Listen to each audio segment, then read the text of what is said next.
كيك الشاي بيهبط وبيتكتم منك وبيبوظ منك وعمره ما ظبط معاكي نهائي، بيبقى طعمه مش حلو وشكله مش حلو. كل ده هحلهولك في الفيديو ده، وان شاء الله هيفيدك كتير قوي. يعني بعد الفيديو ده هتعملي احلى كيك شاي دقتيه في حياتك، وطبعا ده علشان انتي اللي هتعمليه، هيطلع معاكي منتهى الجمال. تابعي معايا الفيديو للاخر وان شاء الله هيفيدك كتير. وقبل ما ابدا الفيديو، انا اسماء طاهر. لو اول مره تشوفوني اشتركوا في القناه وفعلوا الجرس وما تنسوش اللايك.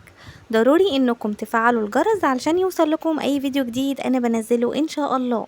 يلا بينا نبدا في المقادير والوصفه على طول. اول حاجه معايا الكوبايات اللي استخدمتها للمعيار، هي كوبايات شوب زي ما انتوا شايفين، هي كبيره مش كوبايات شاي عاديه ولا كوبايات صغيره، لا هي شوب. يعني اختاري مج عندك كده كبير وعايري بيه كل اللي انا هقول عليه دلوقتي. وعندي كوبايه ونص من الدقيق وشايله منهم معلقه كبيره، والمعلقه دي ضفتها نشا. وعندي كمان باكو بيكنج باودر وباكو فانيليا. البيكنج باودر هناخد منه معلقه واحده كبيره، وكمان عندي 2 بيضه، وعندي ذره من الملح ونص لبن ونص سمن، وازيد من النص سكر، يعني مش نص بالظبط، ومعلقه خل صغيره. وعلى الخلاط وبمنتهى السهوله ضفت اللبن. يستحسن ان هو يكون لبن بلدي مش مبستر، بيدي نتيجة افضل بكتير. اللبن اللي استخدمته هنا بلدي.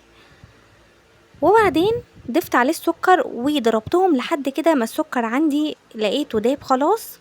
نزلت بالسمن ونزلت بالبيض والفانيليا والملح والخل وضربتهم، امتزجوا معايا على طول، ما ضربتش كتير. وبعدين اصبح عندي بالشكل اللي شايفينه ده.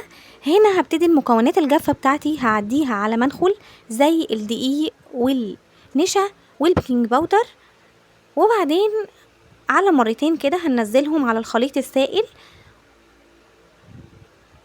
في اتجاه واحد. هنقلب يا دوب الدقيق بتاعنا يختفي. خلاص عندي الخليط جاهز، حطيته على جنب. عندي هنا الصينية لازم ادهنها بالسمن كويس قوي، وكمان احط لها دقيق بالشكل اللي انتوا شايفينه. غلفتها كلها بالدقيق. نزلت بالخليط بتاعنا اللي هو خليط الكيك اللي احنا عملناه، وهنا بسويه علشان يكون متساوي بقدر الامكان، ما يكونش الاطراف رفيعه شويه عن النص. وبعدين عملت بخلة الشيش طاووق حركات دائريه كده، وكمان خبطته خبطتين على الرخامه. والفرن متولع عندي قبليها ب10 دقايق، درجه حراره متوسطه 180 درجه، رف اوسط. دخلت الكيك بتاعي وطلع عندي بالجمال اللي انتوا شايفينه ده.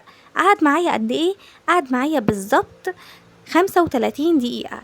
ممكن يقعد معاكم دقايق اكتر دقايق اقل حسب تسوية الفرن بتاعك.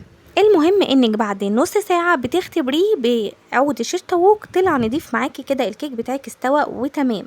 طبعا يا جماله وهو سخن كده ولسه طالع وتاكليه منتهى الجمال والروعة، حتى لما يبات بيبقى برضو منتهى الجمال والروعة. المهم تحفظيه كده في علبة وتقفليه عشان ما ينشفش منك. هنا ممكن تاكليه كده من غير اي حاجة، مش محتاج حاجة اصلا، بس انا بحب احط التاتش شوية، فهنا بشرت له شوكولاته فقط لا غير، ما عملتش اي حاجه تانية بالشكل ده. وطبعا اديت له طعم حلو جدا. طبعا مش قادره اقول لكم قد ايه هو هش جدا وطعمه خطير، ما فيهوش اي ريحه من الزفاره، ما فيهوش اي كتمه، ما فيهوش اي حاجه مزعجه بالنسبه لكم. اعملوا اللي انا عملته ده وامشوا بنفس الخطوات دي، وان شاء الله هينجح معاكم جدا.